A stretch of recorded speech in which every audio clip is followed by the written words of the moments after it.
My name is Dave Miller, and I'm a missionary. I'd like to tell you about a brief visit I made recently to the country of Ukraine.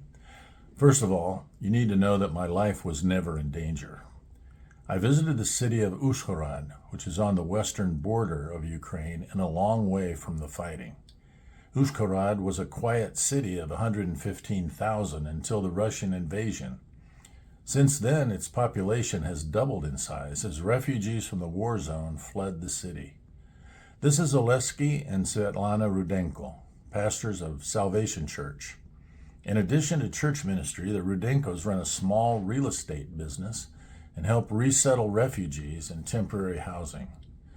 On a stroll through the city, we met these Salvation Church members collecting donations in order to cook hot meals for needy neighbors. The Rudenkos planted Salvation Church 24 years ago when their first son was born. They now have 3 more churches and 5 children. I met their youngest daughter, Mika. Salvation Church invited me to deliver the morning message on the first Sunday of October. It was an extraordinary experience to worship with them and hear what God is doing.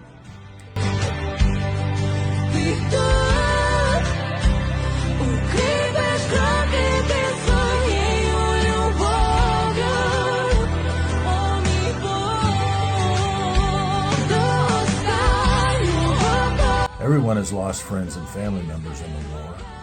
The worship band guitar player told how he had narrowly escaped a drone attack the previous Sunday when visiting a sister church in Kiev.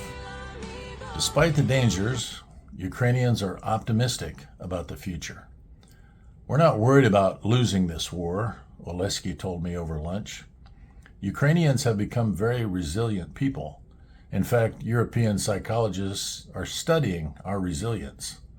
In what other country in the world do people spend the night in bomb shelters and then go to work or class the next day as if nothing happened?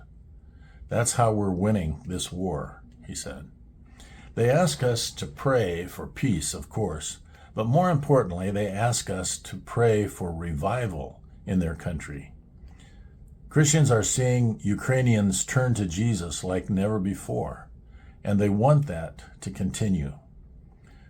Would you like to visit Ukraine?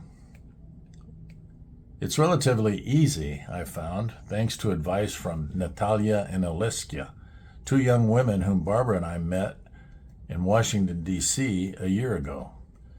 You can't fly to Ukraine itself, so you choose a jumping-off point. Mine was Budapest, Hungary. I took a shuttle van from there to Uzhhorod, about a 4 or 5 hour trip. It was well worth the time and money spent.